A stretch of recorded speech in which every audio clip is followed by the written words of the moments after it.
I, 26F, lost my mom to breast cancer when I was 14. The thing that hurts the most is that she had been perfectly healthy until she wasn't. It started with what we thought was just back pain, but within 6 months, we found out it had spread everywhere. Mom fought hard, but the cancer was aggressive. I still remember her last few weeks in the hospital. She was more worried about leaving me and Dad alone than about herself. That was just the kind of person she was. Dad, 52M, took it really hard. He and Mom had been high school sweethearts, married right after college. For 2 years after Mom passed, Dad barely functioned. He went to work, came home, and that was it. I basically lived off frozen dinners and takeout during that time. I learned to do my own laundry, pack my own lunches, and generally take care of myself because Dad was lost in his grief. Don't get me wrong, he loved me and tried his best, but losing Mom broke something in him. Things started changing when I was 16. Dad started seeing a grief counselor, and slowly, he began coming back to life. He started cooking again. Mom had taught him, helped me with homework like he used to, and we even started having our Sunday movie nights again. By the time I was 18, Dad was almost back to his old self. That's when he met Stella, 46F, through some mutual friends at a neighborhood barbecue. Stella was divorced with a daughter, Kelly, 24F, from her previous marriage. Stella worked as a real estate agent and had moved to our area after her divorce for a fresh start. She seemed nice enough, always smiling, bringing over homemade cookies, asking about my college plans. Kelly was quieter but polite. She was already in pre-med at the time and super focused on her studies. Dad and Stella dated for about a year before getting married. The timing worked out well because I was heading off to college anyway. I was happy for Dad. He deserved to find happiness again. During their dating period, Stella never tried to act like a replacement mom, which I appreciated. She kept a respectful distance while still being friendly. When they got married, I was already settled in my dorm at college 3 hours away. I'd come home for holidays and some weekends, and things were okay. Stella had moved into our house with Kelly, who was home during her breaks too. We were civil but never close, more like friendly acquaintances than family. I was fine with that arrangement. The thing about Mom's jewelry is that it wasn't just regular jewelry. It was a family heirloom set passed down from her grandmother. The main set includes a stunning gold necklace with rubies and diamonds, matching earrings, and a bracelet. The craftsmanship is incredible. They don't make pieces like that anymore. Mom used to tell me stories about how her grandmother wore it at her wedding, then her mother, and finally Mom. She would let me try it on sometimes when I was little, promising it would be mine one day. After Mom passed, Dad packed away most of her stuff but kept her jewelry in our family safe. He couldn't bear to look at her clothes and other personal items, but the jewelry was different. It was meant to stay in the family. Over the years, I'd occasionally look at the pieces, remembering Mom wearing them at special occasions. Last month, I got engaged to my boyfriend Jake, 28M. We've been together for 3 years, and he's amazing. He even asked Dad for his blessing before proposing, which meant a lot to both of us. We're planning a spring wedding next year, and naturally, I started thinking about Mom's jewelry. I always knew I wanted to wear it at my wedding. It was what Mom would have wanted. Last week, I visited Dad to talk about wedding preparations.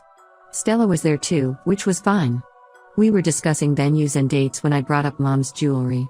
The moment I mentioned it, the atmosphere in the room changed.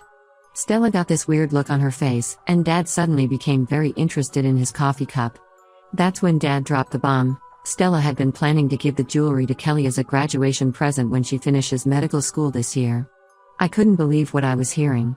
Stella jumped in before I could respond, saying how Kelly had always admired the set and how meaningful it would be for her to have something special from the family since she didn't have any heirlooms from her dad's side. I lost it. I told them this was my mom's jewelry, meant specifically for me. Stella got defensive and said that after 8 years of marriage, she had as much right to family heirlooms as anyone else. She said Kelly deserved something special for her achievement, and this would make her feel more like a real part of the family. The argument got heated. I pointed out that Kelly wasn't even Dad's biological daughter and had no claim to my mom's family jewelry.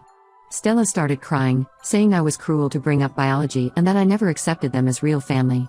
Dad got angry at me for making Stella cry and told me to leave and cool down. I did leave, but I was furious. I called Dad later that evening and reminded him that Mom had specifically wanted me to have that jewelry. He acknowledged remembering that but said he had to consider everyone's feelings now. When I accused him of betraying Mom's wishes, he got defensive and said the jewelry legally belonged to him now and he could do whatever he wanted with it. I told him fine, but he shouldn't expect me at family gatherings anymore if he gives away my mom's jewelry to Kelly. He called me immature and dramatic. Now I'm staying at Jake's place, ignoring Dad's texts about talking things out. Stella has been posting passive-aggressive comments on Facebook about ungrateful stepdaughters who never gave her a chance, and Kelly texted me saying I'm just jealous because she's more successful than me. Jake thinks I'm completely right to stand my ground, but some of my friends say I'm being too harsh and should try to compromise. I don't see how I can compromise on this. It's my mom's jewelry, meant for me. Stella and Kelly have been in our lives for just 8 years, and they're trying to take away one of the few tangible connections I have left to Mom. Ida for refusing to let this go? Update 1, it's been 3 weeks since my last post. First, I want to thank everyone who commented and offered support.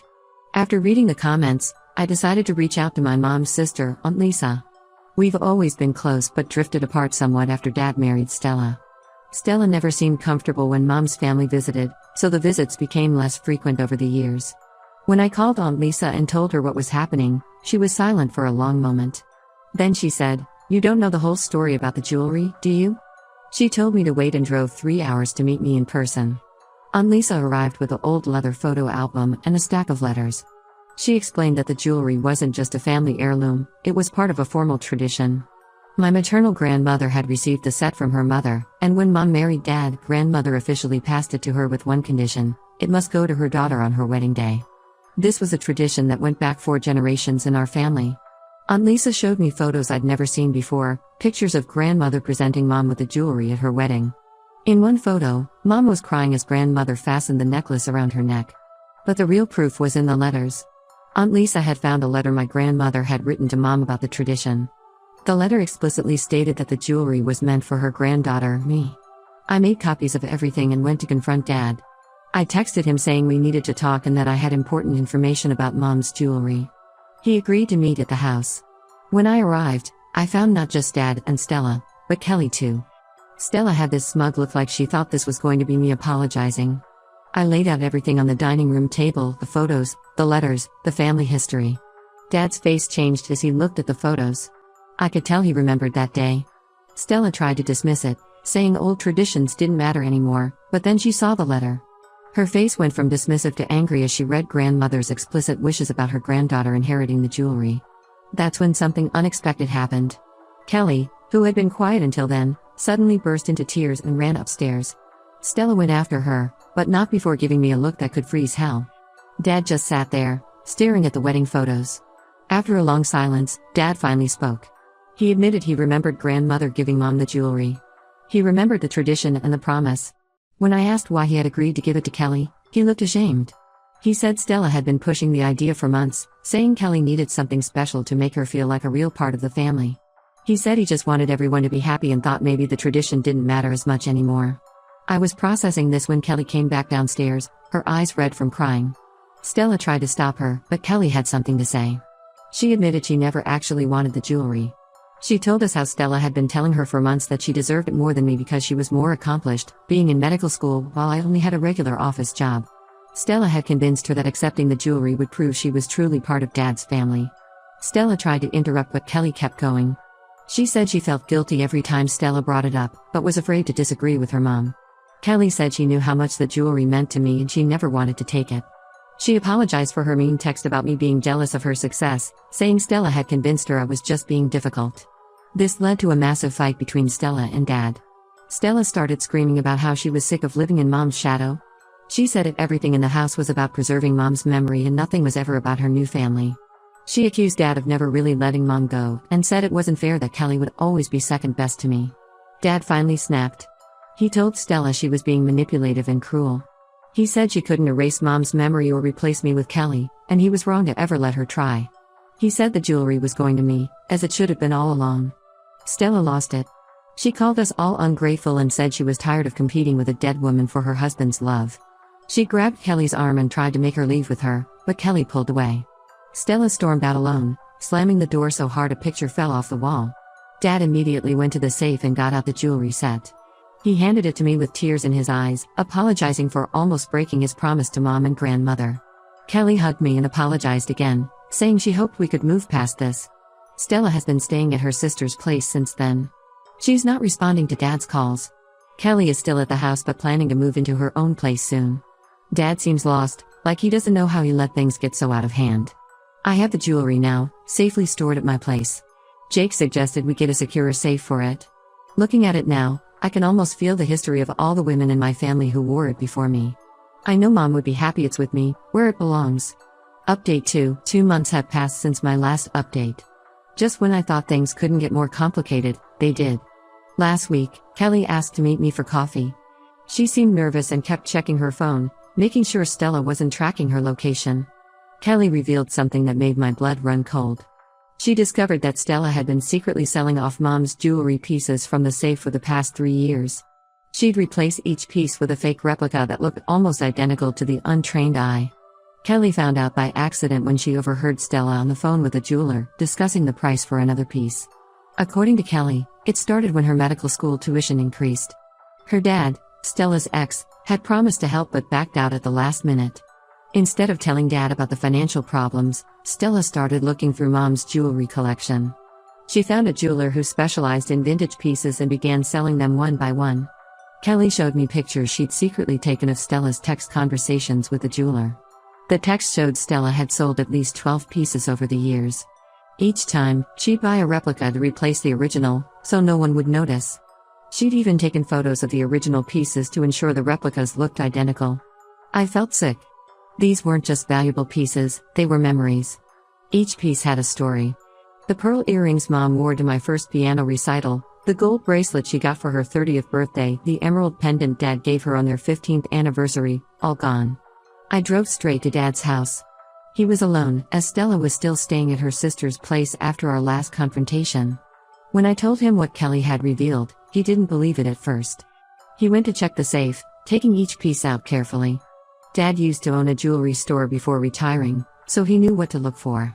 Within minutes, he identified several fakes. The gold wasn't real, the stones were cubic zirconia, and the craftsmanship was modern, not vintage. His hands were shaking as he examined each piece. We called Stella immediately.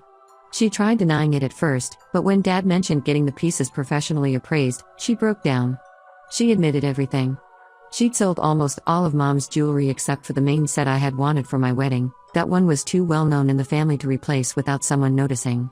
Stella tried justifying her actions. She said Kelly's education was more important than jewelry sitting in a safe.